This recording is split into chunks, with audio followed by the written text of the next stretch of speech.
Perhaps you had better start from the beginning. May 20th. Future Stars of Wrestling presents the 7th FSW anniversary show. And it makes me think. I made my debut at the 5th FSW anniversary show, and I remember it like it was yesterday. I walked on backstage, brought in as a bodyguard for Mr. Joe DeFalco. He was having some issues with the talent, and I was brought in as a man who provided solutions, efficient and effective solutions to people who didn't want to go along with the program. And I remember walking around backstage, seeing the level of talent, and thinking to myself, God, I'm gonna love it here. There's victims everywhere. Courageous and ignorant men that would sign a waiver twice just to get a shot at standing in front of the people and showcasing their abilities, hoping that one day the world will know who they are. It's easy pickings. At that time, I was only concerned about money. I was only concerned about being the arbitrator of universal suffering.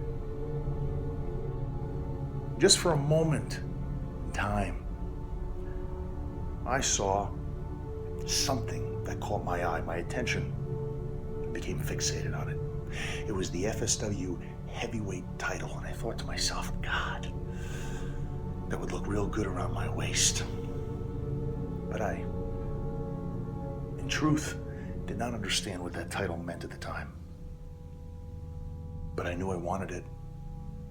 I knew that aside from all of the choking and the maiming and doomsdaying, that I had a greater calling. So I took it upon myself to take care of business first. I put my obsession aside,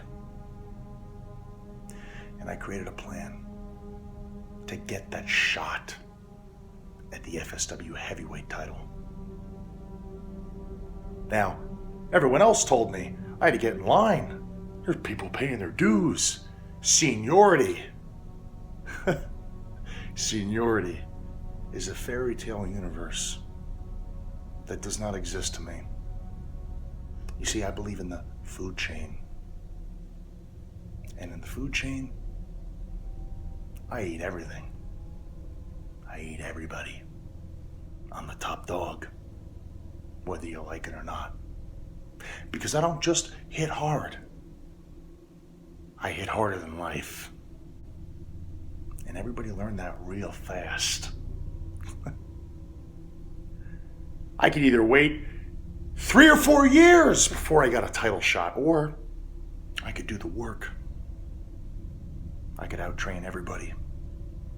I could beat people down by any means necessary, and then maybe right place, right time.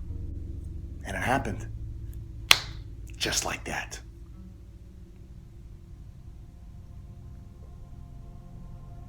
I fought Brian the effing Machine Cage, toe-to-toe, mano-a-mano, the only guy I could never out-train. I knew that I had to weather the storm and take his best shots, and cross my fingers, no pun intended, I would have to get up and find a way to win.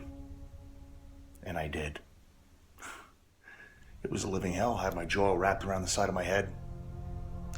Almost clotheslined my head right off my neck. But I got the job done because I had no other option. Waiting, time. People wanted to talk to me about time. Me, the toll man. People wanted to play the role. Guess what? You want to do that? You got to pay the toll. And they did, one by one. I made a list, a body count. And I took each and every single person out. But somewhere along the way, I found a moment that provided me with fulfillment. Surprisingly enough,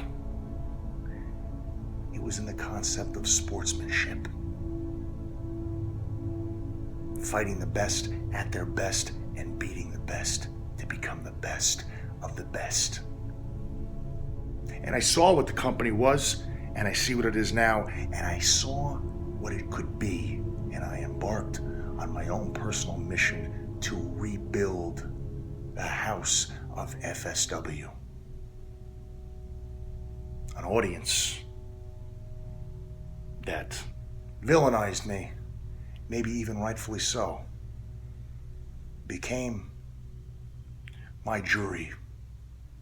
And me, Kevin Kross, the man of a million monikers, went from being a toll man, went from being the herald of doomsday, becoming the most vicious shooter in professional wrestling, eventually became the People's Executioner.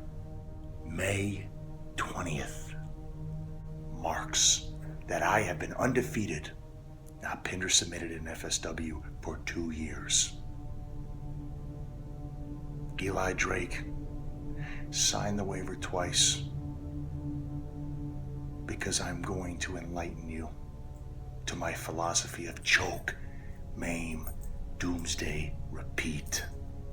Your ass is going for that last ride, whether you want to or not, because no matter where the time is told, in the end,